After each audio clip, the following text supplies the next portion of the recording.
महाराज जी, प्रेम विवाह पे आपका क्या कहना है? आजकल तो लोग प्रेम कम काम वासना से ज्यादा भागवत मंच पर बैठ कर के कथा सुनाने का अधिकार है क्या लड़कियों को? केवल भागवत को टाइम पास बना दिए हैं, जिसके कारण से कल्याण नहीं हो रहा है, दुर्गति हो रही है। महाराज जी, क्या लड़कियों को श्रृंगार करना चाहिए या नहीं? बिल्कुल नहीं करना चाहिए। स्त्रियों को कभी भी विवाह के पहले श्रृंगार नहीं करना चाहिए। किसी भी जात के लोग कथा करने लगे हैं, तो इसमें आपका क्या कहना है? हेमराज यादव करके एक कथावाचक है, बयान सुनेंगे तो ऐसे ऐसे भजन हैं, ढोलक में जड़े सितार बलम कहीं छल्ला मिलावत हुई है। आडंबर में फैलाए हैं चिमटा लेकर के, ढोलक लेकर के, कहीं कुछ भी मारे पूरा सत्यानाश कर दिए। महाराज जी, अगर कुंडली में पितृदोष है जी, और उसको शांत करना क्या जरूरी है? पितृदोष है क्या, पहले तो वो भी जान लेते हैं। कोई शर्म आई हो या 1980 में लोग इस तरह के वस्त्र धारण करते थे, जिस तरह के वस्त्र धारण किए हैं, क्या क्या क्वालिटी होती है एक ब्राह्मण में, कैसे जाने कि ये सही ब्राह्मण है? महाराज जी, लक्ष्मी प्राप्ति के लिए क्या करना चाहिए?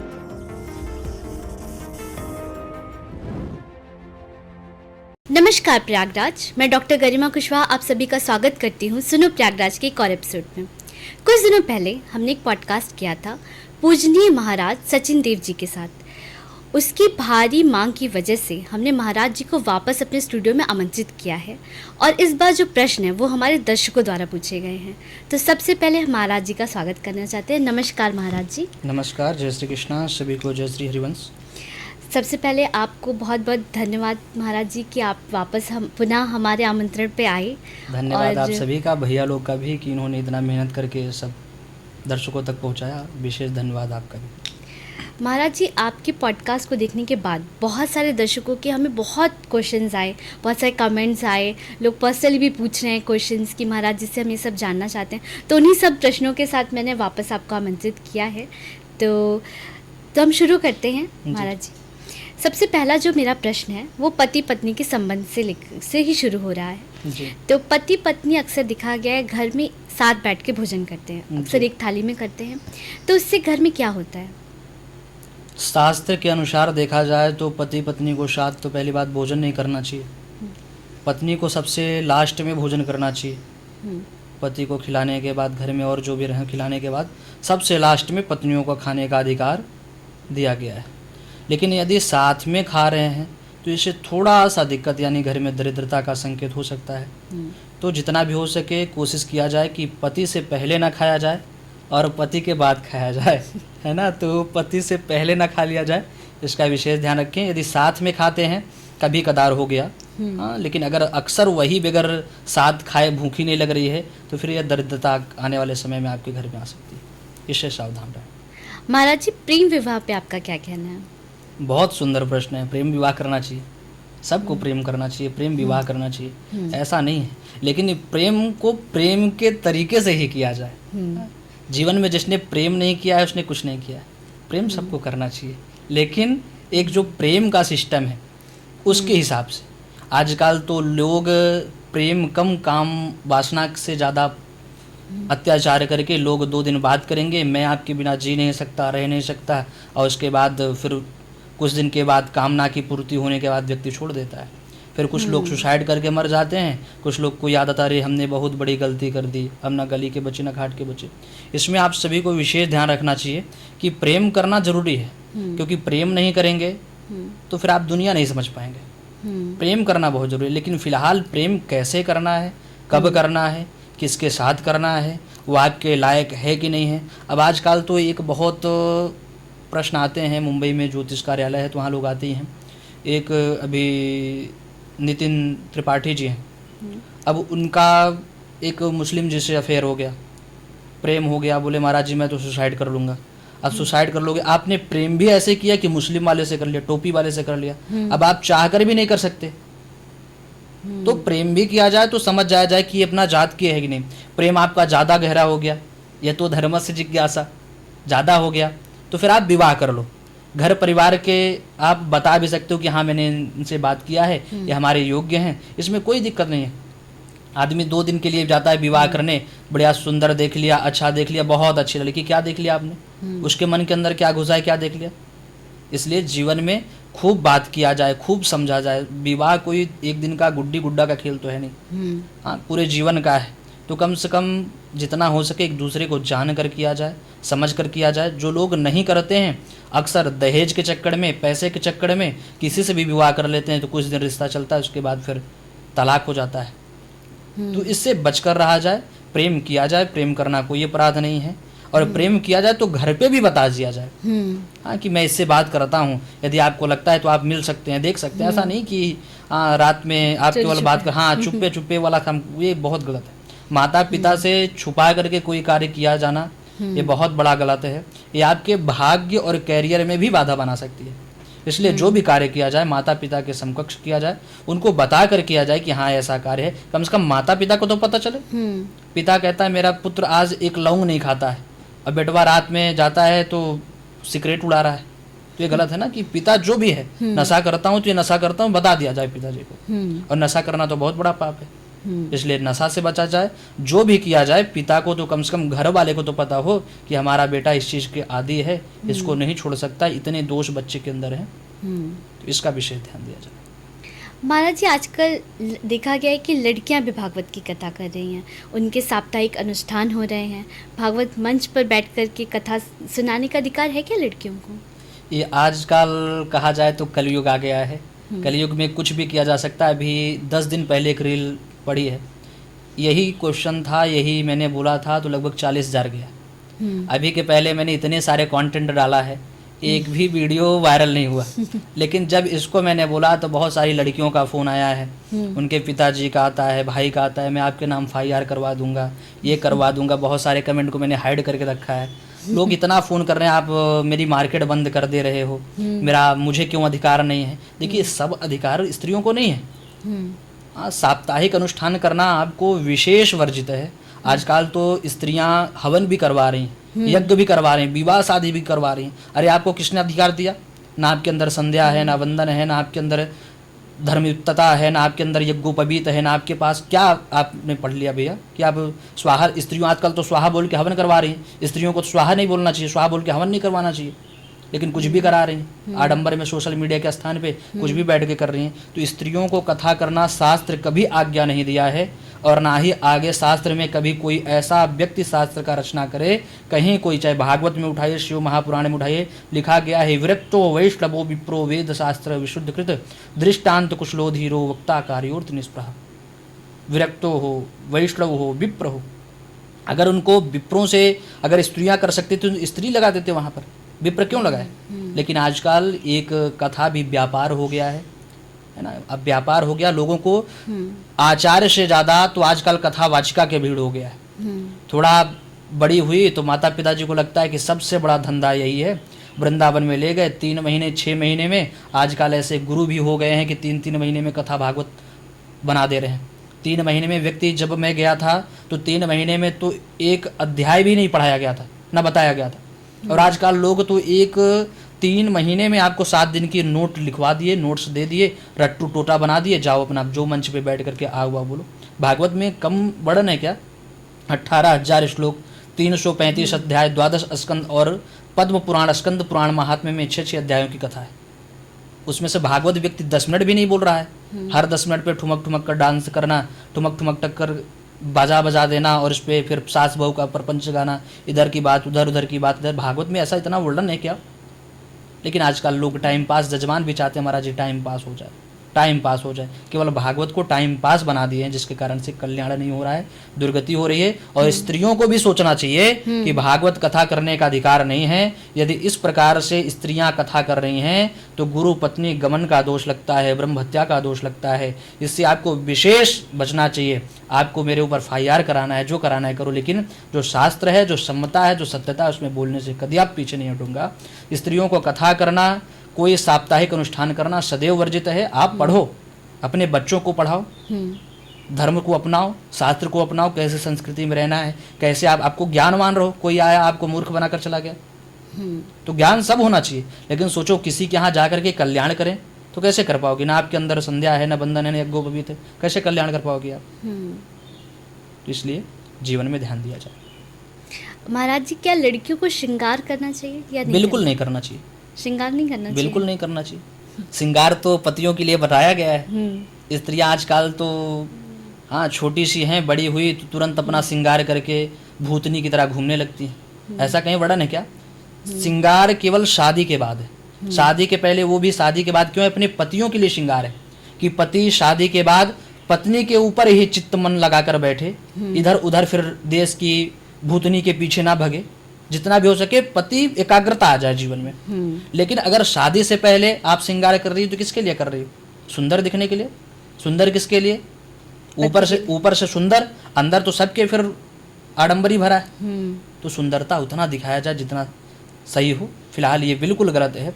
स्त्रियों को कभी भी विवाह के पहले श्रृंगार नहीं करना चाहिए, ये शास्त्र अनुमति नहीं देता। आजकल के तो माता पिता धूर्त हो गए। छोटी सी बच्ची है, उसको इतना श्रृंगार करा देंगे, बिटिया बहुत अच्छी लग रही है। थोड़ी सी बड़ी हुई फिर बिटिया वही सर पे चढ़ के तांडव करने लगती है, अरे हमारी बिटिया तो नाक कटा दी। सिखाया तो आपने ही है। संस्कृति कपड़े वस्त्र पहनाना बंद कर दिए। पहले का एक सूत्र था, अभी बोलूंगा तो विवादी होता रहता है, लेकिन फिलहाल पहले आप सोचिए कि कपड़े उतारने पे महाभारत हो गया द्रौपदी जी का। आपको शायद याद होगा, महाभारत हो गया। और आज किसी स्त्री को कपड़ा पहनने के लिए बोल दो तो महाभारत हो जाएगा। बोलेंगे don't touch my life personal. कौन होते हो बोलने वाले? अरे क्यों नहीं भैया, ऐसे आप इस तरीके से संस्कृति में है ना, संस्कृति अपनाइए। कुछ भी कैसे भी वस्त्र पहनकर आप घूम रही हैं, ये क्या है? बोलते हैं सुंदरता दिखाने की। किसको दिखा रही हो भैया? ये बाजार है, इसमें यदि आप बहुत आडंबरता दिखाओगे तो किसी भी पापी लोग देख करके आपको मजाक उड़ाएंगे, आप शब्द भाषा प्रयोग करेंगे। ये कलयुग चल रहा है, राखी बंधाने वाला भी व्यक्ति आजकल पापी हो जा रहा है। तो अपने शरीर की, अपने मन की, अपने परिवार की, अपने कुल की, अपने परिवार का इज्जत समस्त लड़कियों के अंदर, समस्त बहनों के अंदर है। यदि वो चाहती हैं तो अपने संस्कृति को अपनाएं, धर्म को अपनाएं और शास्त्र सम्मत कार्य करें। महाराज जी, एक प्रश्न आया था कि अक्सर वो एक दर्शक ने पूछा है प्रश्न कि घर में पूजा पाठ करवाना चाहता हूँ, बट जैसे ही करवाना चाहता हूँ विवाद शुरू हो जाता है, ऐसे में क्या करना चाहिए? हाँ, विनाश काले विपरीत बुद्धि हो जाता है। क्योंकि देखिए, कभी भी घर में वो व्यक्ति सात्विक है, पूजन पाठ करना चाह रहा है, लेकिन घर में उसके नास्तिक होंगे, घर में नास्तिक होंगे। जो व्यक्ति बाहर जाकर अय्यासबाज होंगे, दारू गाजा फूकते होंगे, हाँ, भक्ति के नाम पे केवल आडंबर करते होंगे, तो ये भगवान को आडंबर कभी भी प्रिय नहीं है। यदि जो भी व्यक्ति भगवान के नाम पे श्रद्धा दिखाए बाहर से, अंदर से उसकी एक अलग व्यवस्था हो, तो ये भगवान उसको अत्यंत दुख ही देते हैं कि तू दिखावटी में इतना बड़ा पाप मेरे ऊपर मत कर। तुलसी की कंठी पहन लोगे, जाके दारू फूक लोगे, जा करके मांस मछली खा लोगे, तो ये सरासर गलत है, असत्य है। और ये भी बात है कि आपके घर में कहीं ना कहीं कुछ दिक्कतें हों कि पूजन पाठ करने के बाद तो जितने भी प्रेत आजकल हैं, जितने भी नास्तिक चीजें हैं, निगेटिविटी है, वो दूर हो जाती है। तो जब भी कभी अच्छे कार्य करते हैं तो नाना प्रकार की बाधाएं हमारे घर में उत्पन्न होती हैं। जो व्यक्ति उस बाधाओं को रोक करके अपने कार्य को, अपने लक्ष्य को कर लेता है, भगवान के घर में, भगवान की कृपा से उसके घर में मंगल ही मंगल होता है। महाराज जी, अगर कुंडली में पितृदोष है जी, और उसको शांत करना क्या जरूरी है? बिल्कुल जरूरी है। पितृदोष है क्या, पहले तो वो भी जान लेते हैं। पितृदोष है तो नुकसान क्या होता है, पितृदोष पता कैसे लगाया जाए, और पितृदोष ठीक करवाया जाए तो फायदा क्या होगा। सबसे पहले तो जान लेते हैं कि पितृदोष क्या है। पितृ कौन है? पितृ वो हैं जो हमारे माता पिता, आजी बाबा, दादा दादी जो यहाँ से मर जाते हैं, देहांत हो जाता है, ऊपर जाने के बाद वो सब मृतक शरीर पितृ हो जाते हैं। यदि जो कोई व्यक्ति मृतक है तो हमारा कर्तव्य है कि साल में हर मंथ पहली बात तो पिंडदान करना चाहिए। शास्त्र तो इतना कहता है कि प्रतिदिन आपको करना चाहिए। तो बोलेंगे महाराज पिंडदान कर सकते हैं, लेकिन बोलेंगे महाराज रोज तो पिंडदान कहाँ हो पाएगा। फिर शास्त्र सम्मत देता है कि रोज आप जल दे सकते हैं, तिलांजलि दे सकते हैं। फिर बोलेंगे महाराज रोज नहीं हो सकता, तो शास्त्र ने आज्ञा दी है कि आप एक पक्ष में एक बार कर सकते हो, तिथि के अनुसार उसमें भी नहीं कर पा रहे हो तो 2 पक्ष में एक बार, 1 महीने में एक बार कर लो। उसमें भी नहीं कर पा रहे हो तो 3 महीने में कर लो। उसमें भी नहीं कर पा रहे हो तो 6 महीने में कर लो। उसमें भी नहीं कर पा रहे हो तो साल में एक बार तो जरूर ही कर लो पिंडदान, त्रिपिंडी श्राद्ध। यदि आप ऐसा कर रहे हो तो पितर की भी एक आस होती है कि हमारा पुत्र है, हमारा परिवार है। बच्चों की क्यों आवश्यकता होती है? बुढ़ापे में सेवा के लिए क्या? बुढ़ापे में तो नौकर लगा देंगे, वो सेवा करके चला जाएगा। अब बच्चे बुढ़ापे में कर भी नहीं रहे हैं। तो नौकर लगा देंगे तो सेवा कर देगा। लेकिन फिलहाल बच्चों का यही कारण है, बच्चे को जन्म देना यही कारण है कि जब हम मर जाएं तो यहाँ तो हम जी लेंगे, लेकिन ऊपर जाने के बाद हमें जब नरक यातना होगी तब हम कैसे जिएंगे। तो जो बच्चा यहाँ जल पूजन करता है वही उनके पितरों को एक बार प्राप्त होता है। और जो नहीं करता है तो पीप मानी मवाज, वही मवाज पीते हैं, तड़पते हैं, वहाँ से परेशान होते हैं, वहाँ से क्रोधित होते हैं कि हमने सब दे करके आए फिर भी हमारे नाम का पिंडदान नहीं कर रहा है। वहाँ से श्रापते हैं, जब श्रापते हैं तो वही पितर अपने परिवार का ही रक्त पान करना प्रारंभ कर देते हैं, जिससे उनके घर में, उनके परिवार में नाना प्रकार की कलह आ जाती है, नाना प्रकार के रोग उत्पन्न हो जाते हैं, नाना प्रकार का कोर्ट कचहरी का मैटर आ जाता है। तो आप समझ जाइए कि कहीं ना कहीं आपके घर में पितृदोष है। तीसरी बात, कैसे पता चले कि पितृदोष कैसा है? पितृदोष बार बार खाते समय अगर घर में किचाहिन हो रही है, प्रपंच हो रहा है, लफड़ा हो रहा है, झगड़ा हो रहा है, तो समझ जाओ पितृदोष है। खाते समय बाल निकल आ जाए तो समझ जाओ पितृदोष है। चाय आप बहुत बढ़िया बना रहे हैं लेकिन चाय के आरी आरी फफूदी पड़ी है तो समझ जाओ कि पितृदोष है।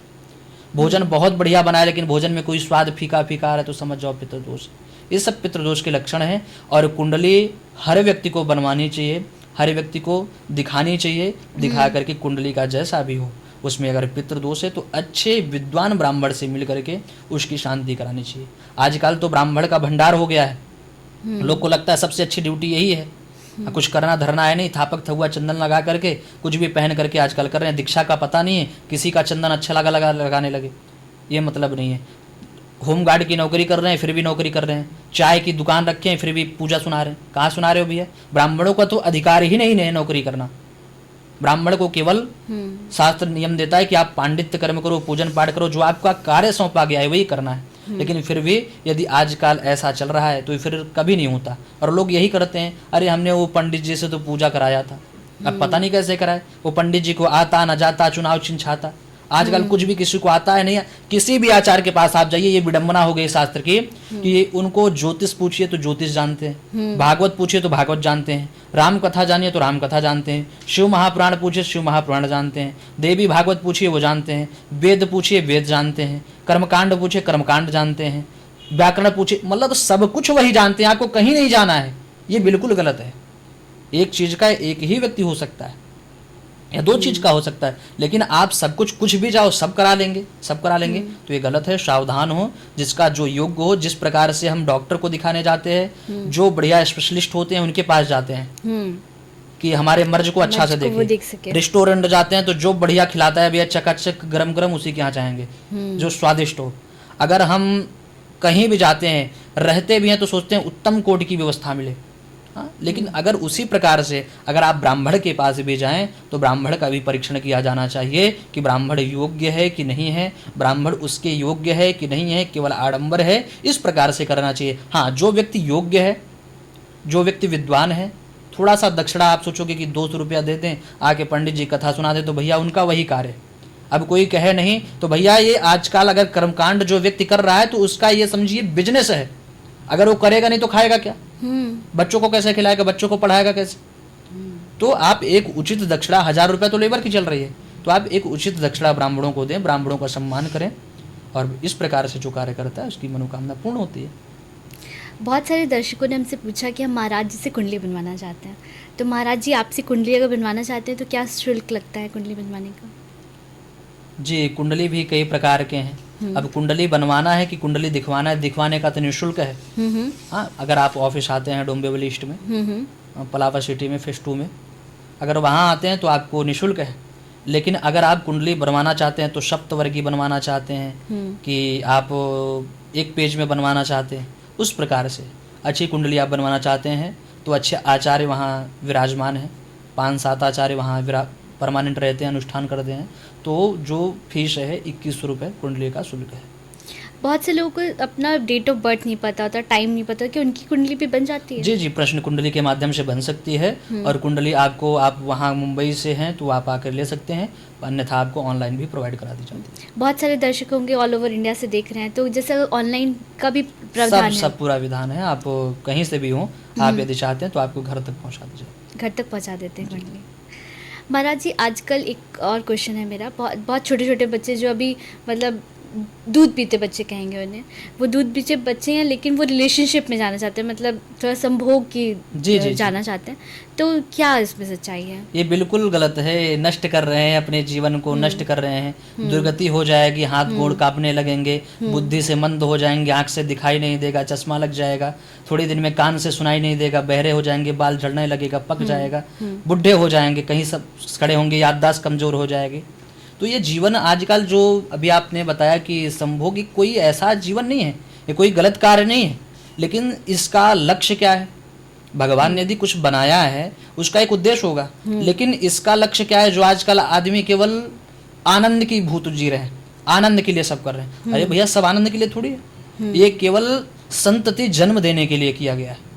लेकिन आजकल आदमी केवल आनंद के लिए कुछ भी कर रहे हैं, चाहे वो नाश हो या सर्वनाश हो, लेकिन वो तो करेंगे, वही करेंगे। इसलिए इसमें विशेष गार्जियन का दोष हो सकता है। गार्जियन को बच्चों को फ़ोन दें तो बच्चों का फ़ोन बराबर चेक किया जाए, उनसे दोस्त जैसा व्यवहार किया जाए, उनसे पूछा जाए, कुछ भी पूछा जाए, कहीं गलत वीडियो तो नहीं देखते, कोई गलत लड़की से बात तो नहीं करते, उनसे मतलब पिता ना दिखाया जाए, उनके सामने दोस्त बन के रहा जाए, बच्चों की फीलिंग्स को समझा जाए। कुछ पिता तो ऐसे होते हैं, बच्चों को देखते तो बच्चे थर थर कांपने लगते हैं, ऐसा लगता है कि प्रेत आ गए। वो पिता नहीं है, बच्चों के सामने बच्चों के जैसा व्यवहार किया जाए, तो वो उसके मन में कुछ होगा तो आपसे खुलकर बोल सकेगा। ऐसे ही बच्चे सुसाइड कर लेते हैं, किसी से कह नहीं पाते, कुछ कर नहीं पाते, और लास्ट में ही कर पाते हैं। अभी एक दिन एक भैया हैं, फ़ोन किए, बोले अब तो मरना ही मरना है। हमने कहा लास्ट कॉल फिर मुझे क्यों किए? मुझे भेजना चाह रहे हो? उनको बहुत समझाया, फिर रात में ही बुला के अपने पास रखा, समझाया। तो इस प्रकार से बोले कि एग्ज़ाम में यूपीएससी दिए थे, फेल हो गए 1 नंबर से।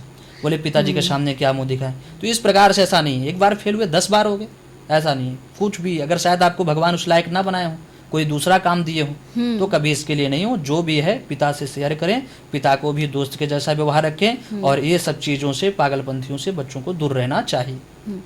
महाराज जी, हमें अपने जीवन में किस समय तक क्या करना चाहिए? एक जीवन जो रेखा है उस पे किस समय क्या करना चाहिए, इस पे थोड़ा मार्गदर्शन करिए। पहली बार पॉडकास्ट में भी मैंने आपको बताया था, प्रथमे नार्जिते विद्या, द्वितीय नार्जिते धनम, तृतीय नार्जिते पुण्यम, चतुर्थम किम करिष्यति। पहले पन में आप अध्ययन कीजिए, दूसरे पन में धन कमाइए, तीसरे पन में दान कीजिए, चौथे पन में आप खूब सीताराम सीताराम कीजिए, क्योंकि सीताराम भी नहीं होगा। आप बोलेंगे राम तो निकलेगा आम, बुलाएंगे गुड़िया तो निकलेगा बुढ़िया। इसलिए जितना भी हो सके, हाँ, कि पहले पन में, दूसरे पन में खूब करिए, खूब कृपा रहे।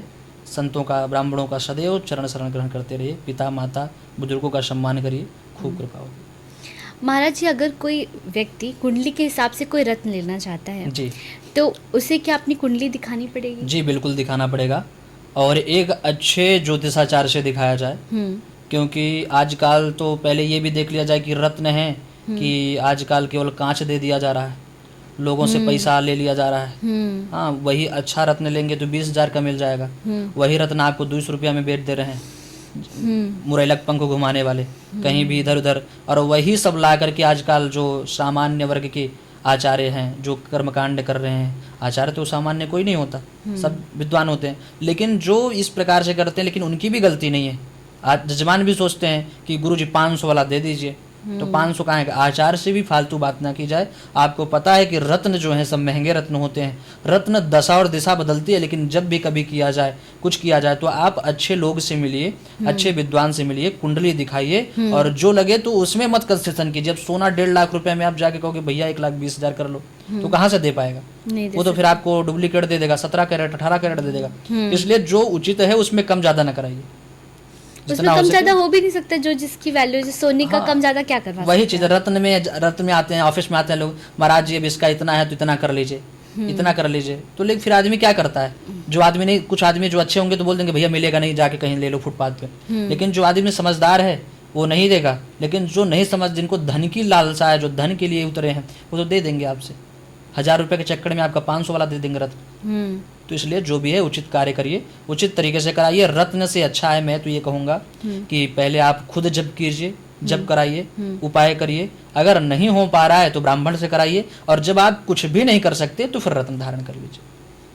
महाराज जी, कुंडली में काल सर्प दोष होता है, तो इसका क्या नुकसान है? काल सर्प दोष होता है, कहा जाता है कि राहु और केतु के मध्य में जब सभी ग्रह आ जाते हैं तो काल सर्प दोष होता है।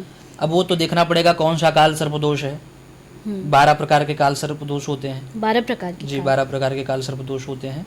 तो इसमें देखा जाएगा कौन सा काल सर्प दोष है। और आपने पूछा नुकसान क्या होता है, तो बनते बनते कार्य आपका बिगड़ जाना, 100% काम आपको लग रहा है हो गया, 99 पे आकर रुक जाना, विदेश यात्रा में आपका रुकावट आना, आपकी नौकरी में रुकावट आना, कोई भी अच्छे कार्य बनते रुकावट आना, आपकी इस प्रकार से जब लगे, अचानक रोग उत्पन्न हो जाना, अचानक एक्सीडेंट हो जाना, चिड़चिड़ापन हो जाना, इस प्रकार से ऐसा कुछ संकेत आपको हो रहे हैं, तो आप किसी अच्छे विद्वान से मिलकर के आप कुंडली का विश्लेषण कराइए। महाराज जी, लक्ष्मी प्राप्ति के लिए क्या करना चाहिए?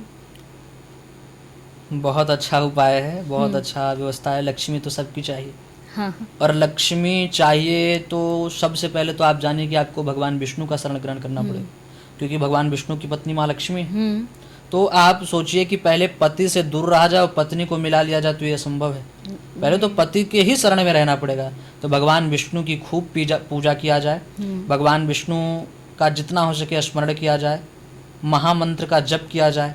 आजकल तो लोग महामंत्र का ऐसा धजिया उड़ा दिए हैं, बोलते हैं हरे रामा रामा रामा हरे हरे, हरे कृष्णा कृष्णा कृष्णा हरे हरे। क्या ये मंत्र है? हरे राम राम राम हरे हरे, हरे कृष्ण कृष्ण कृष्ण हरे। कृष्णा द्रौपदी को कह रहे हैं, कृष्णा भगवान का नाम नहीं है। तो इस प्रकार से भगवान का स्मरण किया जाए। लक्ष्मी प्राप्ति के लिए माँ लक्ष्मी का रोज श्री सूक्त से अभिषेक किया जाए, महालक्षाष्टकम से अभिषेक किया जाए, गुलाब के पुष्पों से उनको प्रफुल्लित किया जाए, कनक धारा स्तोत्र का पाठ किया जाए, या फिर ओम ऐं ह्रीं श्रीं कमले कमलालय प्रसिद्ध श्रीं ह्रीं श्रीं महालक्ष्मी नमः इस मंत्र का जप किया जाए। या फिर लक्ष्मी अर्चन कराकर 1000 पुष्पों से, 1008 पुष्पों से, 508 पुष्पों से, 108 पुष्पों से किसी ब्राह्मण को बुलाकर लक्ष्मी अर्चन किया जाए। भगवान विशेष कृपा करेंगे। और सामर्थ्यवान है तो आप कमल गट्टा से हवन करवाइए, माँ लक्ष्मी की प्राप्ति। अब महाराज जी, संकट अगर आ जाए तो संकट नाश के लिए क्या करना चाहिए? संकट नाश के लिए विशेष उपाय है। संकट नाश के लिए आपका किस प्रकार का संकट आ रहा है पहले तो ये भी देखना पड़ेगा। नहीं तो हनुमान चालीसा में एक बहुत सुंदर चौपाई है, नाशय रोग हरे सब पीरा, जपत निरंतर हनुमत बीरा। और देखा जाए रोग है तो इसको करिए, और या फिर संकट कटे मिटे सब पीरा, जो सुमिरे हनुमत बलवीरा, इसका पाठ कीजिए। और एक चौपाई और लगा दीजिए, कवन सुकाज कठिन जगमाही, जो नहीं हो ही तात तुम पाही। और इसके बाद एक लगा दीजिए, मंगल भवन अमंगल हारी, द्रबहु सुदशरथ अजीर बिहारी। इस चीज का लगा करके जप कीजिए, भगवान हनुमान चालीसा का पाठ कीजिए। शाम के समय में हनुमान जी के नाम से एक दीपक जलाइए और भगवान हनुमान जी को सिंदूरी से लेपन कीजिए। एक लाल फल ले जाकर के भगवान के सामने समर्पण कीजिए, भगवान से प्रार्थना कीजिए, भगवान सब मनोकामना पूर्ण करेंगे, सभी संकट दूर कर देंगे। महाराज जी, हमने देखा है बड़ी बड़ी पूजाएं करते हैं, कथा भी करते हैं, और उसके बाद दक्षिणा लेते हैं। दक्षिणा क्यों लेते हैं? क्या अरे भैया, हमारा भी घर, हमारा भी परिवार है। लोग यही कहते हैं, अक्सर कहते हैं, महाराज जी आपको दक्षिणा की क्या आवश्यकता है? अरे भैया, मैं आता जाता हूँ तो क्या मेरा फ्री में चलता है क्या? बिल्कुल नहीं। हाँ, मैं रहता हूँ रूम में भाड़े पे, हाँ, तो उसका क्या रूम मालिक भाड़ा नहीं लेता क्या? बिल्कुल। अगर मैं खाने जाता हूँ, ग्रहण करने भोजन जाता हूँ, तो क्या फ्री में कोई दे देता है क्या? कपड़े लेता हूँ तो क्या फ्री में कोई दे देता है क्या? नहीं। घर परिवार है तो क्या फ्री में कोई खिलाता पिलाता है क्या? तो भैया, धन की तो आवश्यकता सबको है। जो संसार में कोई झूठा बने, आडंबर बने, अरे हमें धन की कोई लालसा नहीं है। अरे भैया, धन की लालसा नहीं तो क्या है? इस संसार में कोई ऐसा व्यक्ति नहीं जिसको धन ना चाहिए। आपको धन नहीं चाहिए? चाहिए। आपको धन नहीं चाहिए? सबको संसार में धन चाहिए। अगर कोई ऐसा व्यक्ति बोले मुझे धन नहीं चाहिए, तो क्या चाहिए फिर? भजन चाहिए, तो जाकर किसी जंगल में भजन करो। संसारिक कामों के लिए तो धन जरूरी है। धन विशेष, अभी पहले भी आपको मैंने बताया था कि सबसे बड़ा दरिद्र वही है जिसके पास धन नहीं है। धन नहीं है तो माता पिता भी छोड़ देंगे, विवाह कर देंगे, बोलेंगे अब तो का लगे जा भैया, जो करे एक बार करा, इतना दिन से तो का पढ़ाई लिखाई के बड़ा के दिन, अब एकरे आगे हमसे कुछ ना हो। तो जीवन में यदि कुछ करना है, कुछ पाना है, तो धन की विशेष लाभ है, और धन कमाना तो सबको पड़ेगा। बिल्कुल। महाराज जी, एक प्रश्न आया है कि व्यापार नहीं चल रहा है, किसी हमारे दर्शक ने पूछा है, तो इसके लिए उसे क्या करना चाहिए? व्यापार नहीं चल रहा है तो आप सबसे पहले तो आप देखिए व्यापार का दिशा वास्तु ठीक है कि नहीं है। वहाँ वास्तु सही नहीं है, आप व्यापार पे व्यापार चला रहे तो कहाँ से चलेगा? पहली बात तो उस घर की वास्तु शांति कीजिए, और फिर आप ध्यान दीजिए कि आसपास कोई अपवित्र इंसान तो नहीं रहता, कोई टोपी वाला, कोई इधर वाला उधर वाला तो नहीं रहता। कि आपके यहाँ दुष्कर्मता करता है। कुछ टोपी वाले भी अच्छे होते हैं, बहुत सारे हमारे जजमान टोपी वाले हैं जो अच्छे प्रणाम करते हैं, जय श्री राम बोलते हैं, लेकिन कुछ तो हैं जो अपना व्यवस्था दिखाते हैं। तो उस तरीके से अगर हैं तो उनसे सावधान रहा जाए। और कुछ उपाय हैं, अगर कुछ पाठ करवाना है तो श्री सूक्त का पाठ करवाइए, कनक धारा किसी ब्राह्मण को नियुक्त कर दीजिए कि 1 महीना आप महीना पर डे रोज हमारा करिए, एक सामान्य दक्षिणा दीजिए, वो अपना करे। या फिर आप स्वयं सामर्थ्य हैं तो रोज बैठ करके 2 पाठ 5 पाठ 7 पाठ करके जाइए, देखिए आपके जीवन में खुद विशेष कृपा होगी। और एक पीला कपड़ा ले लीजिए, उसमें थोड़ी हल्दी रख लीजिए, एक सिक्का रख लीजिए, थोड़ी सी दूर्वा रख लीजिए, एक सुपारी, एक जायफल, थोड़ा सेंट लगा कर रख करके अपने मेन द्वार से 7 बार घुमा करके भगवान माँ लक्ष्मी की आराधना करके ओम ऐम लक्ष्मी नमः इस मंत्र का जप करके अपने पोटली में रख दें और रोज धूप दीप नैवेद्य दिखाएं। ऐसे करने से भी आपकी मनोकामना पूर्ण हो जाएगी। किसी भी जात के लोग कथा करने लगे हैं तो इसमें आपका क्या कहना है? जी, वही दिक्कत आ गया है कि आजकल मेढकों की तरह लोग उतर गए हैं। उनको लगता है कि सबसे ज़्यादा कथा करना ही अच्छा है, पढ़ना लिखना है कुछ नहीं, केवल आडंबर में फैलाए हैं, चिमटा लेकर के, ढोलक लेकर के, कहीं कुछ भी मारे पूरा सत्यानाश कर दिए। ये कथा जब से होने लगी, पहले तो आदमी कथा करते तो संगीत भी नहीं होती थी, बढ़िया बैठ करके अच्छे विद्वान बुजुर्ग बेचारे कथावाचक होते थे, बैठ करके अच्छी कथा बताते थे, जो कथा लिखी होती थी वही बताते थे।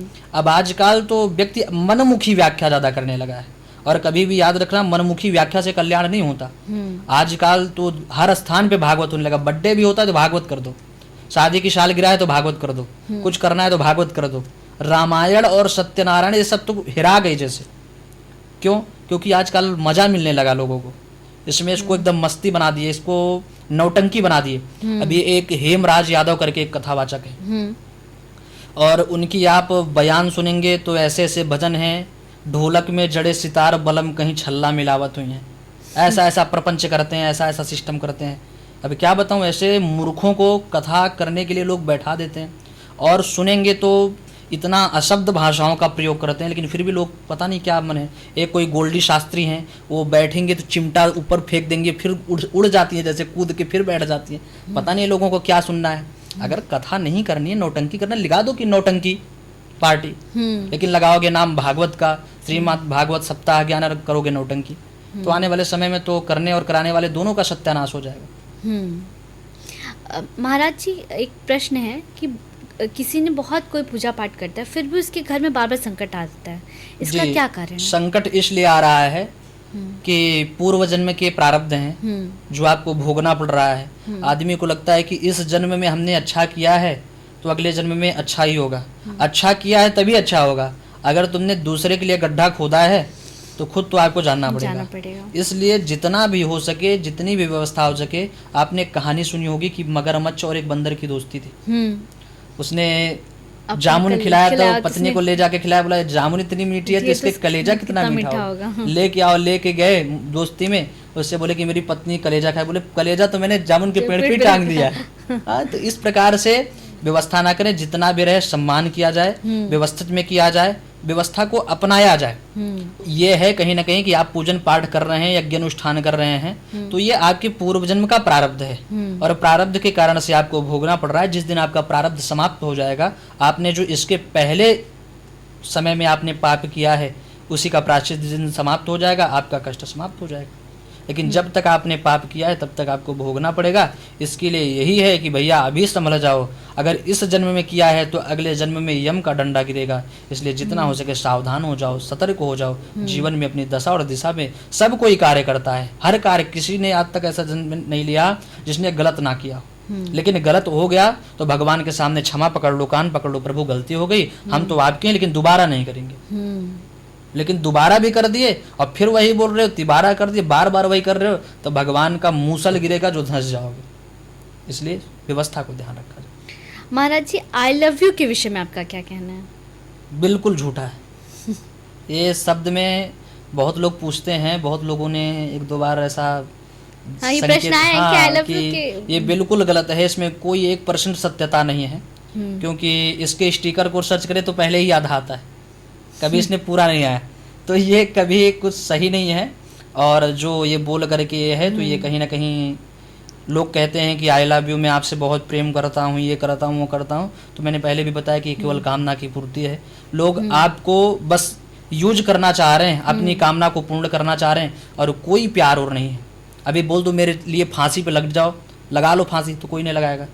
गर्दन काट दो तो कोई नहीं लगाएगा। बस प्रेम करते हैं। किसी दिन पैसा मांग लो, कोई बहुत बड़ी संकट आ जाए तो सीधा फोन स्विच ऑफ करके भाग जाएगा। कोई प्रेम है? ये कुछ नहीं है, केवल एक आडंबर है जो आजकल के बच्चे समझ नहीं पाते। इस माया जाल के प्रेम जाल में फंस जा रहे हैं और अपनी दुर्गति कर ले रहे हैं। इससे बिल्कुल सबको सावधान रहना चाहिए। ये कोई आई लव यू नहीं है, केवल धोखा है। माता पिता से आई लव यू बोलिए, अपने घर में बोलिए, उनके सामने आई लव यू का प्रस्ताव रखिए। महाराज जी, हमें जीवन में गुरु बनाना बहुत ज़रूरी है। बिल्कुल, गुरु बनाना बहुत ज़रूरी है। और उसके प्रति आस्था कैसी होनी चाहिए हमारी? जी जी बिल्कुल, आस्था तो ऐसी होनी चाहिए कि जैसे अपनी माता पिता के प्रति होता है। आजकल तो कहा नहीं जा सकता, गुरु भी थोड़े ऐसे हो गए हैं।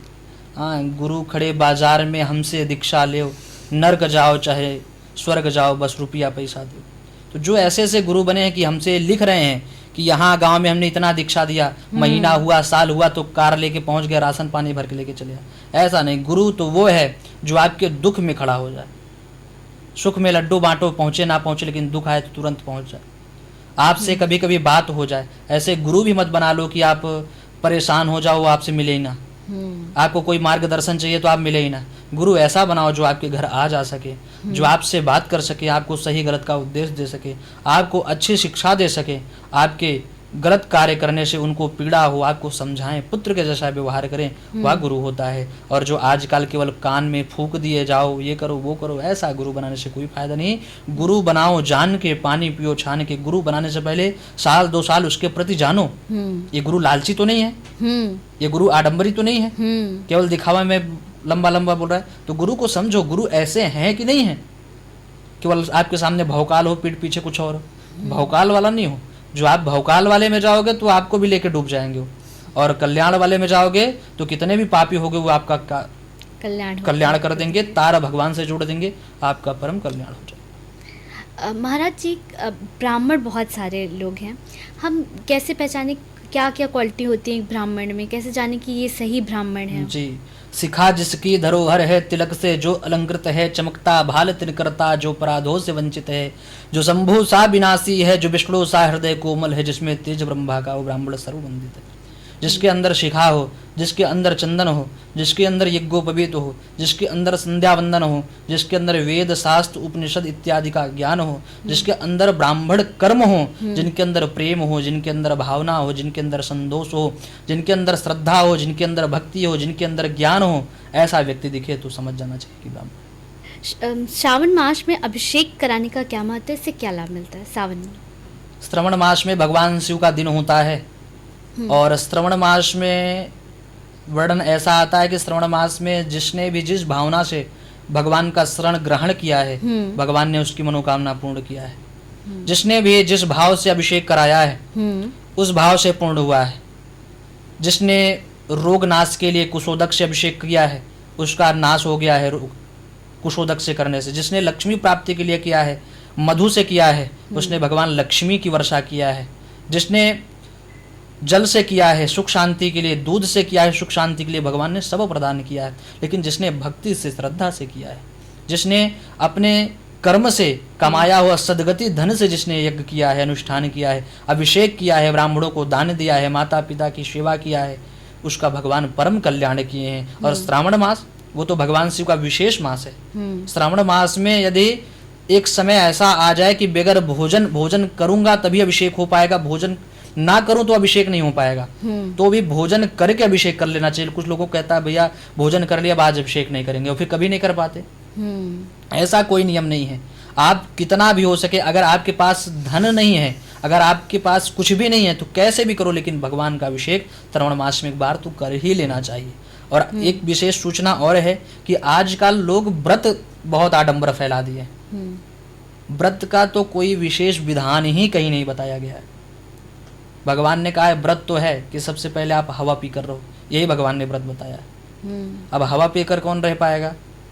श्वास भी आपको बराबर नहीं लेगा, केवल एक बार लेना है। बोले महाराज तो मर जाऊंगा, अब जी ही नहीं पाऊंगा। भगवान ने कहा घी पी कर रहो, बोले घी तो नहीं जाएगा। कुछ बच्चे हैं जो घी खाते नहीं हो, घी पियेंगे कैसे? हम्म बोले भैया घी नहीं पियोगे तो फिर आप क्या कहते हैं, फल फ्रूट खाओ। वो भी नहीं कर पाएंगे तो जल पी कर रहो। जल पी कर नहीं रह पाओगे, पत्ते खा कर रहो। वो भी नहीं रह पाओगे तो फिर आप फलाहार करो। फलाहार भी नहीं कर पाए, फिर चकाचक दाल चावल रोटी सब्जी खाओ, कोई दोष नहीं। कोई दोष नहीं है। कोई दोष नहीं है भगवान की पूजन करने में। कैसे भी आओ, परंतु आओ। आओ। क्या महाराज जी कुंडली सबको दिखानी चाहिए? कुंडली दिखाने से क्या फायदा मिलता है?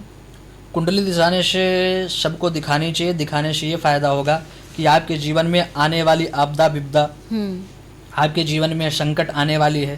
अब ऐसे व्यक्ति को आप कुंडली ना दिखा दो जो कुंडली को जानता ही ना हो। आजकल कोई भी ज्योतिषार 27 नक्षत्र उनको नहीं पता है, हाँ राशियां नहीं पता है, राशि के स्वामी नहीं पता है, और आप किसी को भी कुंडली दिखा दिए, 4 टाइपिंग याद कर लिए, कुछ भी बोल दिए, हाँ अरे आप धन तो बहुत कमाते हो लेकिन चलता नहीं, ये नहीं होता। ऐसा नहीं, आप अच्छे विद्वान ज्योतिषी के पास जाओ, जो बड़े बड़े आचार्य अभी हर स्थान पे हैं। कोई कहे हमारे यहाँ तो है ही नहीं, आपने पहचाना ही नहीं। हर स्थान पे विद्वान है, लेकिन आप सस्ते के चक्कर में सस्ते ब्राह्मण के पास घूम रहे हो। आप अच्छे ब्राह्मण के पास जाइए, अच्छे से राय लीजिए, अच्छे से सलाह लीजिए। उन पर सबसे पहली चीज आपकी निष्ठा होनी चाहिए। निष्ठा श्रद्धा से आप करिए और उनसे कुंडली दिखाइए, तो आपके जीवन में आने वाली आपदा विपदा, रोग दोष, आपके आने वाली संकट, आपकी दिशा और दिशा से क्या दिक्कत होगी, क्या आपकी उन्नति होगी, वो सब कुछ आपको ज्योतिष के माध्यम से देखने को पता चलेगा। इसलिए ज्योतिष को शास्त्र में नेत्र कहा गया है। लेकिन महाराज जी आजकल तो कोई भी ज्योतिषार्य बन गया, कहीं भी दोष निकाल देते हैं। ऐसा अगर होता है तो क्या करना? हाँ, तो वही है कि जीवन यापन करने के लिए किसी से आप दिखा रहे हैं, कोई आपको जैसा आप दिखा रहे हैं वैसे वो बता रहा है। इसलिए तो कहता हूँ कि मैं अधिक कथाओं में कहता हूँ, पॉडकास्ट में भी कहता हूँ कि जीवन में कभी भी हो, कुछ भी हो, एक जैसे खाने के लिए अच्छा देखते हैं, डॉक्टरी के लिए अच्छा देखते हैं, घूमने के लिए अच्छा, तो ऐसे आचार्य कर्मकांड कुछ भी कराइए तो अच्छा ही कराइए। तब ये मत सोचिए आचार्य की धोती देना है तो बोलिए भैया 100 रुपया वाली धोती दे दो, पंडित जी को देना है। कुर्ता कपड़ा दे दो तो पंडित जी को देना है। पूजन में सामान लाना है तो पूजा तो करना है, नॉर्मली दे दो। ऐसा नहीं, वीआईपी से वीआईपी चीज करो। आप वीआईपी पहनते हो तो भगवान को भी वीआईपी पहनाओ।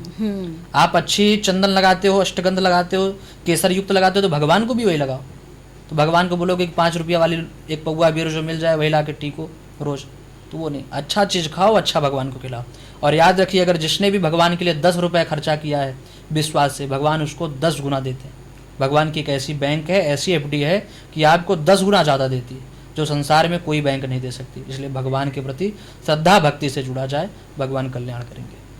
महाराज जी श्रीमद् भागवत कथा और भागवत में क्या अंतर है? श्रीमद् भागवत कथा है जो सदगति, भक्ति और मुक्ति प्रदान करती है। आजकल तो व्यक्ति श्रीमद् भागवत कथा भगवत गीता को एक ही समझ लिए हैं। उनको पता नहीं होता भागवत क्या है, भगवत गीता क्या है। भगवत गीता क्या है? अभी चित्रकूट रेपुरा में हमने कथा की थी, वहां भी बोले कि गीता में ऐसा नहीं लिखा है, आप ऐसा बता रहे। हमने कहा गीता तो पहले समझो, गीता क्या है, भागवत क्या है। भागवत में 18,000 श्लोक हैं, 335 अध्याय हैं, 12 स्कंद है और 6 अध्यायों की अद्भुत कथा महात्म्य में गाई गई है, जिसमें पद्म पुराण और स्कंद पुराण की कथा गाई गई है। और ये जो है बड़े से बड़े पापियों को तारने वाली श्रीमद् भागवत कथा महापुराण है। धुंधकारी जैसे महापापी को भी तार दिया। और जो श्रीमद् भगवद गीता है, भगवान श्री कृष्ण जी ने अर्जुन को उपदेश दिया है, जिसमें 700 श्लोक हैं। तो भगवत और भागवत गीता विशेष अंतर है। भागवत गीता नहीं है, श्रीमद् भागवत कथा महापुराण है और भगवत गीता दूसरा है। इसमें अंतर जाना जाए। हाँ, बहुत सारे लोग अंतर नहीं पता। भगवत गीता अलग है, भागवत अलग है। आजकल महाराज जी बहुत सारे लोग वृंदावन जाते हैं। वृंदावन की क्या महिमा है? वृंदावन की बहुत महिमा है। वृंदावन सो वन नहीं, नंदगांव सो गांव, वंशी वट सो वट नहीं, कृष्ण नाम सो नाम। वृंदावन के जैसा वन नहीं है, वृंदावन के जैसी कोई वहाँ की पौराणिकता नहीं है, वृंदावन के जैसी एक संस्कृति नहीं है, वृंदावन के जैसे एक पहनाव कहीं नहीं है, वृंदावन के जैसे भक्ति कहीं नहीं है, वृंदावन के जैसे श्रद्धा कहीं नहीं है। वृंदावन तो भैया ऐसा एक वन है जहाँ भगवान कृष्ण जी को भी पहले संकट आए तो वृंदावन आके वास किए। उन्होंने भी जब जन्म लिया, नाना प्रकार के अघासुर, बकासुर, वत्सासुर, पूतना जैसी मौसी आने लगी, तब परेशान होकर नंद बाबा जाकर के उनको सुंदर वन, वृंदावन में बहुत सारे वन हैं, वृंदावन, वेलवन, तालवन, निधिवन, लेकिन उसमें से जो सर्वोत्तम वन है वो वृंदावन है। वहाँ आकर भगवान श्री कृष्ण जी विराजे हैं। और ऐसे वृंदावन की महिमा, वृंदावन पहुँच करके जिसने चरण में भगवान के वास किया है, जिसने मस्तक रख करके रज लगा लिया है, परिक्रमा लगा लिया है, उसका भगवान कल्याण ही कर देंगे। जाओ कैसे भी जाओ, लेकिन वृंदावन सबको घूमना चाहिए। महाराज जी, श्री जगन्नाथपुरी जी की क्या महिमा है? जगन्नाथपुरी जी तो बहुत विशेष महिमा है। जगन्नाथ जैसा कोई देवता नहीं है, और जगन्नाथ जी की महिमा जो एक विशाल अद्भुत है। जगन्नाथपुरी जी का प्रसाद अद्भुत है। वहाँ के मिष्ठान के विषय में, वहाँ खाद्य के विषय में बहुत एक अद्भुत है। वहाँ का एक अभी आचार्य जी हैं, आचार्य श्री सुशील सतपति जी महाराज, वो उड़ीसा के ही हैं। कभी कभी बहुत सज्जन व्यक्ति हैं, उनसे मेरी मुलाकात होती है, बहुत मानते हैं, पुत्रवत व्यवहार करते हैं। उनके समकक्ष मैं जब गया तब मुझे पता चला कि वहाँ का खान पान कितना दुरुस्त है, कितना अच्छा है। मुझे नहीं लगता ऐसा खान पान कहीं होगा। ऐसे ऐसे भोजन के नाम, गोभी खट्टा, ऐसी ऐसी व्यवस्था, लेकिन खाने में वो टेस्टी कुछ बताए। वहाँ का छेना ऐसा लगता है जैसे रसमलाई।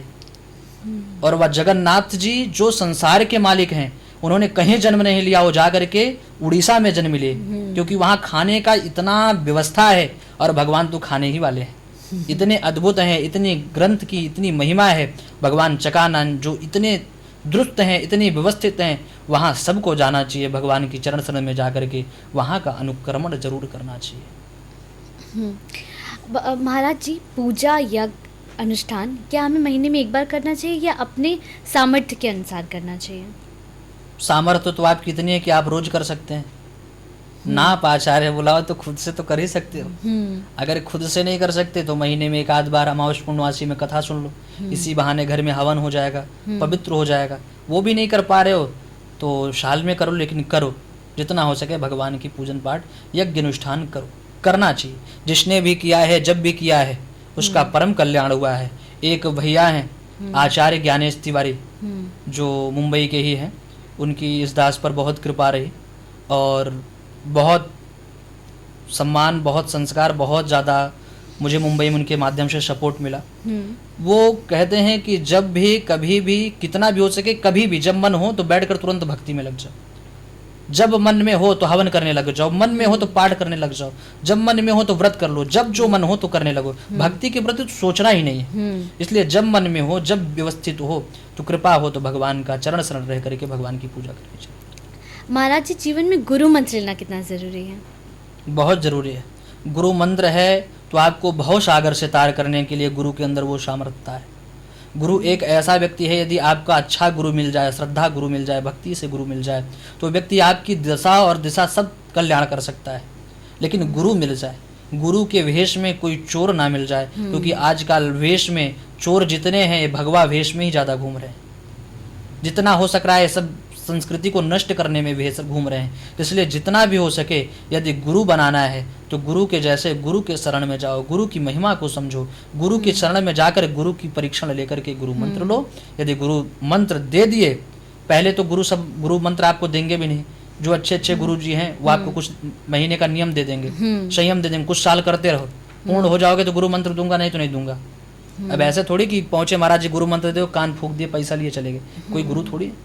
गुरु अच्छे से लिया जाए, गुरु मंत्र मिल गया तो समझे कल्याण हो गया।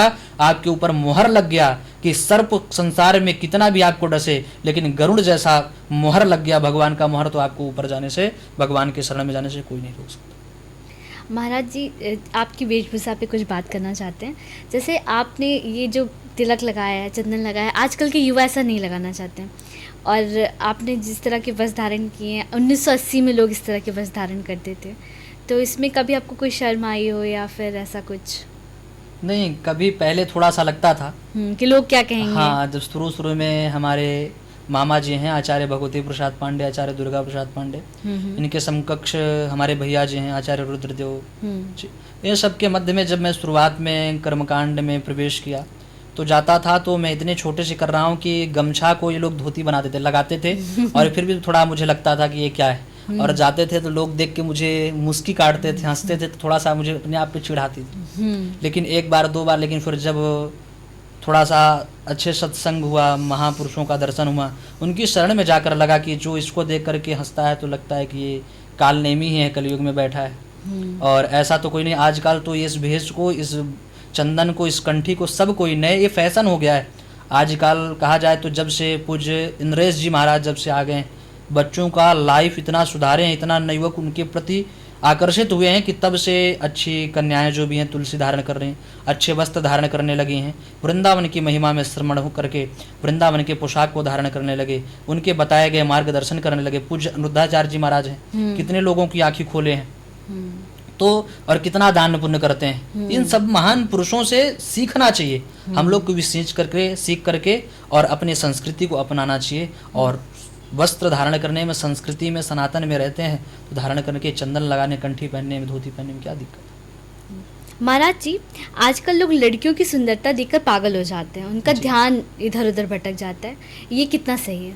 जी ये बिल्कुल गलत है। देखिए, रक्त मांस मज्जा की ढेर में चढ़ा हुआ है चाम, देख इसी की सुंदरता हो जाते नींद हराम, ये माया तेरी कठिन बड़ी है राम। भगवान की माया है, इसको देख करके, किसी की सुंदरता देख कर उसके ऊपर आकर्षित नहीं होना चाहिए। अरे क्या सुंदर भैया, कौन सुंदर इस संसार में? सब तो काले कलूटा पैदा हुआ है। भले कुछ इधर उधर पुट्टी पट्टा मार के अपना डेंटिंग पेंटिंग करके हीरो बन जाए, लेकिन इस संसार में क्या सुंदर है? बोले आपकी आंखें बहुत अच्छी लगती हैं। क्या आंखें अच्छी लगती है? सुबह सुबह सो के उठो, जो निकलता है उसको देखो, अच्छी लगती है। कान अच्छा लगता है, कान से निकलता है, अच्छा लगता है। आपकी नाक बहुत अच्छी लगती है, खखार के थूक दो, नाक अच्छी निकलती है। मुंह से खखार दो, मुंह अच्छा लगता है। मल मूत्र निकलते हैं, उससे अच्छा लगता है। कोई संसार में अच्छा नहीं है, बस ये पुट्टी वाली शरीर है, ये भगवान ने एक सांचा दे दिया है, इसमें सब अच्छे लग रहे हैं, सब जैसा भी चल रहा है चले, लेकिन कोई संसार में अच्छा नहीं है, सब वैसे हैं। इस रक्त मांस मज्जा का ढेर है, वो जो आपके पास भी है, संसार में सबके पास है, हमारे पास है। एक जैसा व्यक्ति है, व्यक्ति के मन में आडंबरता है। जो इंसान जिसके प्रति जा रहा है, जैसी सोच है, और सोच ही पतन का कारण है। चाह जो है, चाह पैसों से आनों में आती रही, चाह रुपया से नोट बनाती रही, चाह रुपया से होटल में जाती रही, चाह होटल से बोतल खुलाती रही, चाह क्या क्या ना करती कराती रही। चाह के प्रति बहुत, मन को डांटो, मन में डंडा लगाओ, हाँ जितना भी हो सके। एक दिन मेरे मन में रात्रि में 12 बजे मन में ख्याल आया कि दही खाना है। हमने कहा ठीक है दही खाऊंगा। फिर लगा सर्दी हो जाएगा, ठंडी का समय था, फिर नहीं खाया। दूसरे दिन फिर लगा अरे दही नहीं खाया। तीसरे दिन मन में अभी तक दही नहीं खाया। चौथे दिन, पांचवें दिन लगा कि दही खाया नहीं, क्यों नहीं खाया? तो दही मन को काबू कर रहा है, नहीं खाना है तो नहीं खाना है, जो खाना है तो खाना ही है, फिर रुकना नहीं। इसलिए जितना भी हो सके जो नहीं करना है, मन को काबू कीजिए। मन किए दिया कि यहाँ चलना है तो तुरंत चल के, तो मन आपको जीत लिया तो फिर आपका नरक कर देगा, पतन कर देगा, घुमाता रह जाएगा। इसलिए नरक से बचना है तो मन को काबू। महाराज जी, नवरात्र में दुर्गा सप्तशती का पाठ किया जाता है, वो कितना जरूरी है, उससे क्या लाभ होता है? नवरात्रि में दुर्गा सप्तशती का पाठ तो इसलिए किया जाता है कि श्री महाकाली, महालक्ष्मी, महासरस्वती, त्रिगुणात्म देव्य का ये दिन होता है। 9 दिनों का ये दिन होता है। इस समय जो भी व्यक्ति श्रद्धा से, भक्ति से माता का आराधना करता है, माता का व्रत करता है, मैया सबका कृपा करते हैं। और विशेष जो पाठ करवाता है, जिनकी जो लक्ष्य का पाठ होता है, वो पाठ करवाते हैं अपनी मनोकामना को पूर्ण के लिए। यही सब दुर्गा नवरात्रि का पर्व का विधान है। और जो कर सकते हैं करें, और जो नहीं कर सकते हैं फिर भी कलश स्थापना तो जरूर ही करें। महाराज जी, लक्ष्मी की बहुत बड़ी महिमा है जी। तो लक्ष्मी को प्रसन्न करने के लिए क्या करना चाहिए? लक्ष्मी को प्रसन्न करने के लिए लक्ष्मी अर्चन कराइए, लक्ष्मी मंत्र का जप कीजिए, लक्ष्मी कमल गट्टे से हवन कीजिए, माँ लक्ष्मी के मंदिर में लाल फल चढ़ाइए, लाल वस्त्र दान कीजिए, और यही सब उपाय हैं। और माँ लक्ष्मी को थोड़ा सा कोशिश कीजिए कि बढ़िया लाल रक्त से उनका लेपन कीजिए, गुलाब की पुष्पों में उनको रखा जाए। इससे करने से माँ लक्ष्मी विशेष कृपा हो जाती हैं। और आप जब भी कर सकते हैं ओम महालक्ष्मी नमः। महाराज जी, अगर कोई भी आपसे मिलना चाहता है या अपनी कुंडली दिखाना चाहता है जी। तो कहाँ मिल सकता है आपसे, किस वक्त मिल सकता है, समय और स्थान बताइए। जी, अभी तो प्रॉपर कुछ दिनों से मैं मुंबई में रह रहा हूँ, तो डोंबिवली ईस्ट में पलावा सिटी है, वहाँ आप आकर के संपर्क कर सकते हैं। कॉन्टेक्ट नंबर तो स्क्रीन पे आपको दिख ही रही है, उस पर आप कॉल कर सकते हैं, जितना भी हो सके आप बात कर सकते हैं। और मुंबई बाकी कथाएं इत्यादि में इधर यूपी में आना हुआ तो फिर जैसे भी वो मुलाकात हो सकती है। महाराज जी, आपने पढ़ाई कहाँ से की और क्या क्या पढ़ाई की है? जी, मैंने कर्मकांड का पढ़ाई अयोध्या से किया है, महर्षि वेद विज्ञान विद्यापीठ परिक्रमा मार्ग अयोध्या से।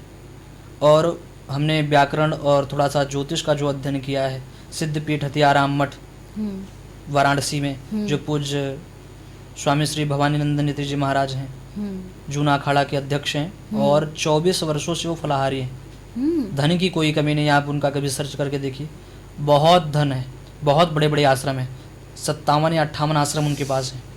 हाँ, सब बहुत बड़ी व्यवस्था है, लेकिन उनके जैसा लगभग 18 भाषाओं का ज्ञान उनके पास है। ऐसे सिद्धपीठ माँ बुढ़िया स्थान से हमने वहाँ से हमने पढ़ाई की थी, और वृंदावन से हमने मलुकपीठ आश्रम से, जहाँ से दीक्षा शिक्षा पूज्य महाराज जी के सानिध्य में हमने भागवत कथा का अध्ययन किया है। महाराज जी, अब एक पर्सनल सवाल मैं पूछना चाहती हूँ आपसे कि आप शादी कब करेंगे, और शादी करेंगे तो कितनी गोरी लड़की से करेंगे? कुछ ऐसा? नहीं, कलूटी से ही करना है क्योंकि गोरी लड़कियों से विवाह करना एक बहुत बड़ा दिक्कत है। हाँ, कमाई यदि आपका नहीं है तो वो तो अपने मेकअप में परेशान रहेगी, आपको सुनना कम, समाज में लेकर गई तो फिर भी आपको गिल्टी फील कराएगी। हाँ, वो सेल्फी लेगी तो आपके साथ सेल्फी लेना भी नहीं पसंद करेगी कि वो गोरी है, वो तो काला है, पोस्ट नहीं करेगी। तो कोशिश ये किया जाए कि गोरी और काली से विवाह ना किया जाए, किसी के चरित्र को देख करके, चरित्रवान को देख करके, स्वभाव को देख करके विवाह किया जाए। आजकल तो विवाह भी ऐसे होने लगा, शादी से पहले कन्याएं ऐसे बोलती है, अरे हमने सब किया है, सब कुछ किया है, हमने भोजन बनाने चूल्हा में आता है, ये करने आता है। अरे शादी से पहले तो इतना सास की सेवा करेंगे फ़ोन पे, और आ गई तो घर में ऐसा जलन उठाएंगे जैसे सबसे बड़ी लंकनी सास ही हो गई। तो इसलिए सेवा किया जाए, और विवाह करने से पहले गोरी काली को ना ध्यान दिया जाए, उसके चरित्र और उसके स्वभाव को ध्यान दिया जाए। महाराज जी, आजकल दहेज का बहुत बड़ा प्रचलन है, तो दहेज पे आपकी क्या राय है? दहेज पे यही राय है कि आजकल लोग दहेज पे विवाह कर ले रहे हैं और फिर जीवन भर रोना पड़ रहा है, यहाँ वहाँ जा कर के परेशान है। लड़की किसी और से विवाह करना चाह रही थी, लड़का किसी और से, जबरदस्ती रिश्ता चल रहा है। बहुत सारे ऐसे केसेस पड़े हैं, महाराज जी एक बार हमारे पति को ला दो। हमने कहा भैया मैं कोई जादू मंत्र थोड़ी जानता हूँ, एक बार ला दूंगा। अरे जब आना होगा तो आएंगे, भगवान की शरण में रहो, भगवान का आराधना करो। तो ये चीज़ें हैं, बहुत ज़बरदस्ती विवाह ना किया जाए, बहुत ज़बरदस्ती किसी के प्रति पागल ना हुआ जाए, बहुत ज़्यादा किसी को दहेज, जो दहेज मांग ले कि हमें 50 लाख चाहिए, चाहिए वो चाहिए, तो समझ जाना चाहिए कि ये विवाह ठीक नहीं। लोग पैसे पे ही निर्भर है, तो पैसा खत्म, विवाह खत्म। 2 दिन की बात है विवाह का। अब दहेज मैंने देखा है अक्सर लोगों का कि विवाह बारात आती है, उसके ध्यान में तो पैसा सब खत्म हो जाता है, खत्म हो जाता है। फिर लड़की बन गई डैटना। तो डैटना डालने से अच्छा है कि मनपसंद लड़की से विवाह करो, जिसको जानते हो, समझते हो, तुरंत किसी को देखकर विवाह के लिए आकर्षित ना हो जाओ, उसको जानो समझो, विवाह के लिए बात करो, पहले कुछ दिन उससे बात करो, उसके बाद विवाह करो। महाराज जी, आजकल सत्यनारायण की कथा से ज़्यादा भागवत की कथा हो रही है जी। फिर भी लोगों का कल्याण नहीं हो रहा, इसमें आपकी क्या राय है? इसमें यही राय है कि लोग कथा कर कहाँ रहे हैं। पहले कथा होती थी तो बड़े बड़े धुंधकारी जैसे राक्षस को भी उनका कल्याण हो गया, 7 दिन में ही धुंधकारी तर गया। लेकिन आजकल 10-10 बार एक घर में कथा हो गई, नहीं कल्याण हो रहा, क्योंकि कहा गया है भागवत कराने से पहले पितृ निमंत्रण किया जाता है। आपने कथा किसके लिए सुनी? पितरों के लिए। और आप सीधा पोस्टर बड़े बड़े छपवा के मंच पे बैठा दिए, सुना दिए, किसके सुना दिए? अरे भैया पहले आपको मैं तत्काल निमंत्रण दूंगा, मेरे यहाँ भोजन करने आएंगे क्या? तो पहले से निमंत्रण करवाइए, निमंत्रण करवा कर पितरों से आज्ञा लीजिए, हम आपके अनुवृत्त इतने तारीख से कथा सुनने चल रहे हैं, आप सब जहाँ कहीं भी हैं आप आकर के कथा सुनिए, आपके कल्याण के लिए कथा सुन रहे हैं। फिर कथा करवाइए, शास्त्रिक परंपरा के अनुसार कथा करवाइए, अच्छे पारायण करता रखिए, केवल पन्ना पलट दें और पारायण ना हो, अच्छे जापक को रखिए, अच्छे पूजन पाठ कराने वाले व्यक्ति को रखिए, देखिए कैसे कल्याण नहीं होगा। लेकिन जब वही चिमटा ढोलक उड़ाएंगे इधर उधर, ऊट पटांग नौटंकी होगी, ठुमक ठुमक कर डांस होगा, तो कल्याण कहाँ होगा? सर, आजकल लोग टोना टुटका के पीछे महाराज जी बहुत भाग रहे हैं, तो उसमें क्या आपका विचार है? ये सब धूर्त लोग आकर के टोना टुटका बताने लगे अपने फेमस होने के लिए, यूट्यूबर बनने के लिए, इंस्टा पे ट्रेंडिंग आने के लिए। ये बिल्कुल टोना टुटका, तो आज तक मुझे लगा ही नहीं कि टोना टुटका भी कुछ होता है। मैं आपसे पूछता हूँ कि भगवान से बड़ा कोई टोना टुटका है क्या? हाँ, ये 7 लौंग घुमा के फेंको ये हो जाएगा, हल्दी की दान करो तो ऐसे घुमा कर रख दो, 4 खिला गाड़ दो ये हो जाएगा, अरे कुछ नहीं होगा इससे। ये केवल आपके अंदर साइको बन जाओगे, आप बहुत ज़्यादा टुटका सुनोगे साइको हो जाओगे, किसी को नहीं मानोगे, कुछ दिन में निरंकारी हो जाओगे। भगवान को मानना बंद कर दोगे।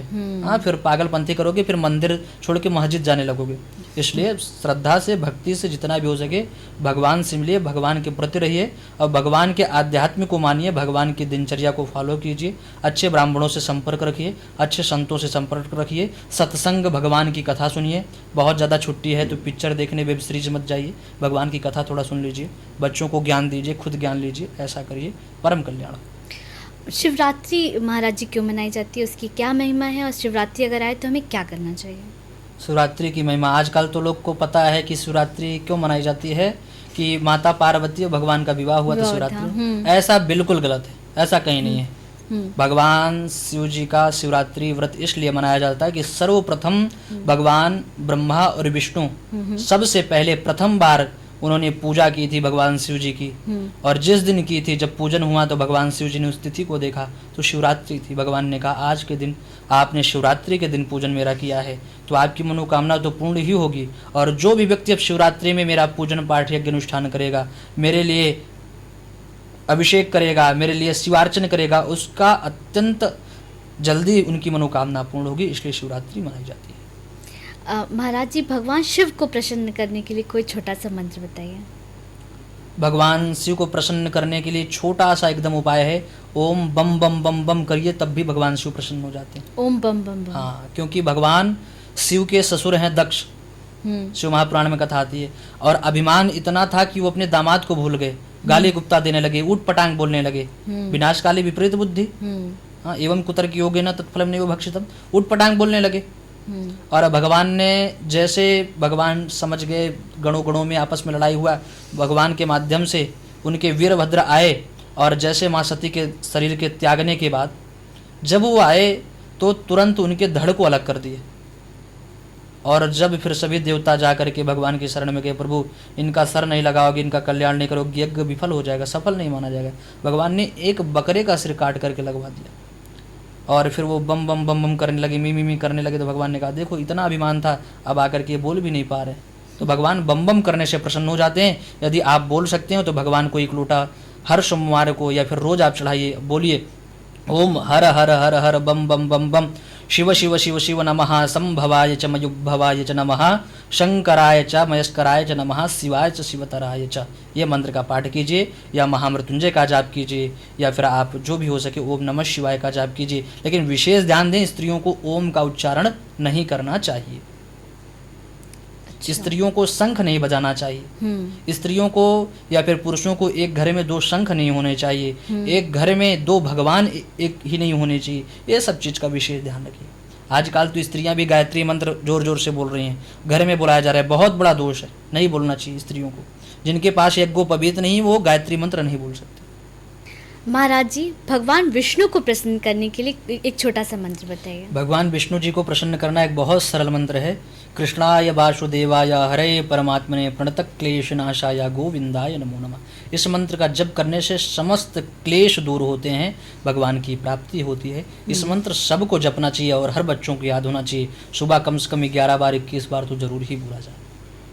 महाराज जी, लक्ष्मी सबको चाहिए, तो लक्ष्मी प्राप्ति के लिए कुछ मंत्र बताइए जिससे इंसान की दिशा बदल जाए, दशा बदल जाए। जी जी। ओम हिरण्यवर्णाम हरणिम सुवर्णरजतस्रजाम चंद्राम हिरण्मयीं लक्ष्मीम जात वेदो म आवाहा।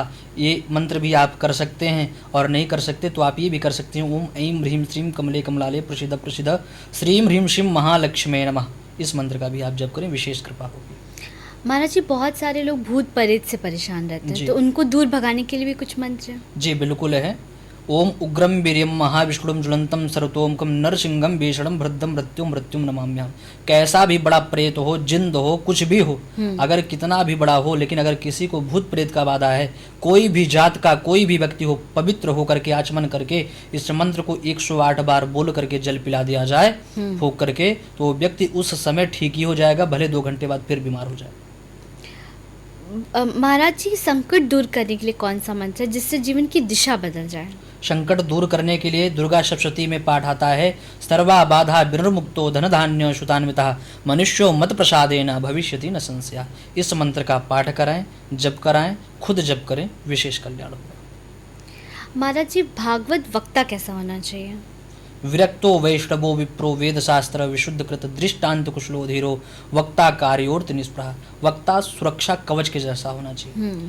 बोलने से पहले 10 बार सोचना चाहिए कि मेरे बोलने से मार्केट में अशब्द भाषाओं का तो प्रयोग नहीं हो रहा है, शास्त्र में जो लिखा है उसी के हिसाब से बोलना चाहिए। विरक्त हो, वैष्णव हो, विप्र हो, वेद शास्त्र का अध्ययन करने वाला हो, दृष्टांत देने में कुशल हो, ऐसा वक्ता होना चाहिए। और बैठकर प्रपंच ना करे, जितना भी हो सके। आजकल कथाओं में तो नाना प्रकार की झांकियाँ निकाल रहे हैं, सुदामा जी को पीट रहे हैं, दिखा रहे हैं, कटोरा थमा दे रहे। अरे सुदामा जी दलिद्र थोड़ी थे। कृष्णस्यासी सखा कश्चित ब्राह्मणो ब्रह्मवित्तमा विरक्तो इंद्रियार्षु प्रशांत आत्मा जितेंद्रिया।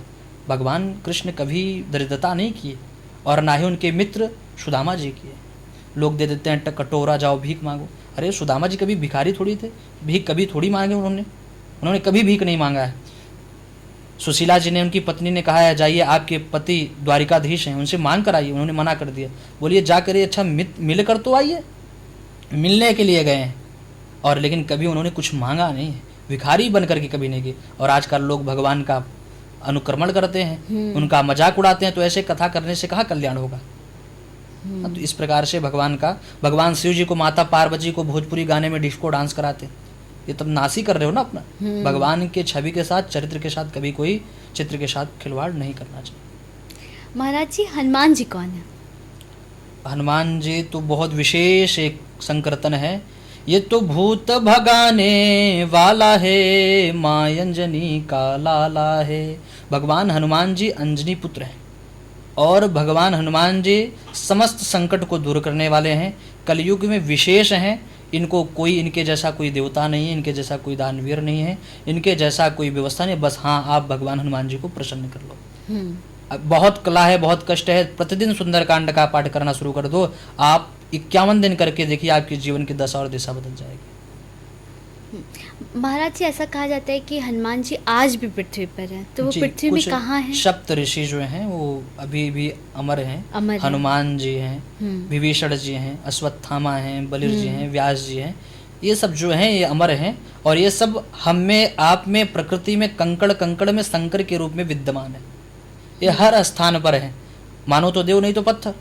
भगवान हर स्थान पे विराजमान है और भगवान स्वयं के काल में संस्कृति को, ये पृथ्वी को भ्रमण करने भगवान शिव माता पार्वती के पीछे पीछे भ्रमण करते हैं। इसलिए लोग कहते हैं कि शाम के समय काम विकार से मुक्त होना चाहिए, क्योंकि संध्या का समय होता है। और इस प्रकार से भगवान हर सप्तऋषि और भगवान शिव माता पार्वती संसार का भ्रमण करते हैं और इसी पृथ्वी पे।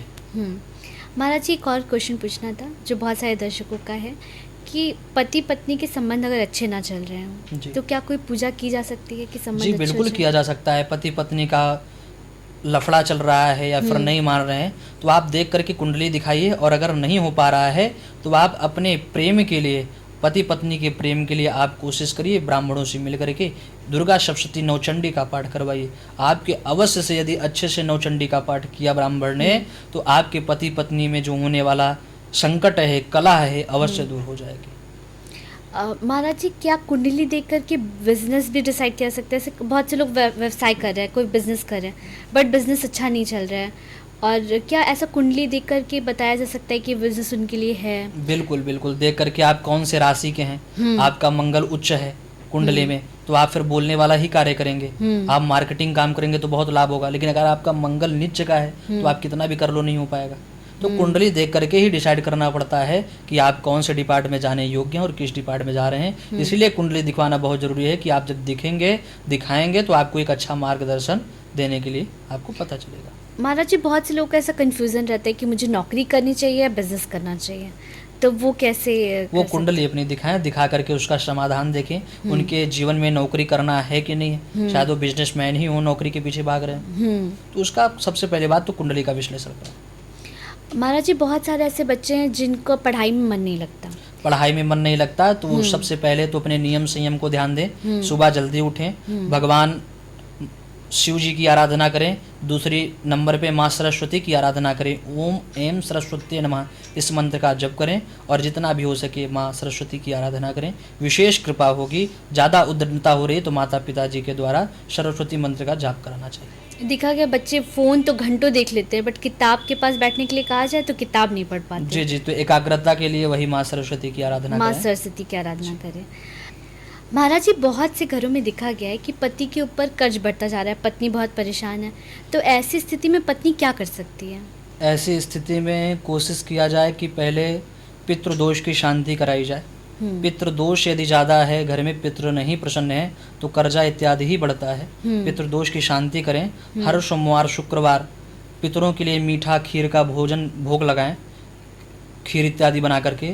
विशेष रूप से अपनी कुल देवी का आराधना करें। जो कुल देवी कुल देवता हैं उनका आराधना कराएं।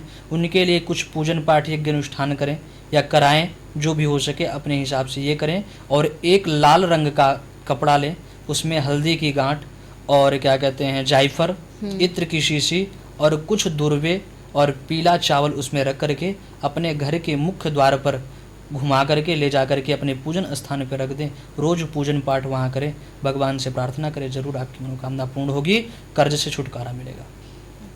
धन्यवाद महाराज जी, आपने सभी प्रश्नों का बहुत ही सटीकता से आंसर दिया, जिससे देखने वाले जिन्होंने भी प्रश्न पूछे थे वो स्पष्ट रूप से उन्हें समझ में आ गया होगा, संतुष्ट भी हो गए होंगे। और आपसे बातचीत करके सब बहुत अच्छा लगा महाराज जी। सभी को जय श्री कृष्णा, जय श्रीमन नारायण, हरे कृष्ण। हरे कृष्णा। महाराज सचिन देव जी से हमने एक खास बातचीत की। अगर महाराज जी की बातचीत आपको पसंद आई हो तो ज़रूर शेयर करिएगा, और कुछ भी महाराज जी से क्वेश्चन पूछने हो आप कमेंट कर सकते हैं। महाराज जी से अपना अपॉइंटमेंट दिए गए नंबर पर बुक कर सकते हैं। धन्यवाद।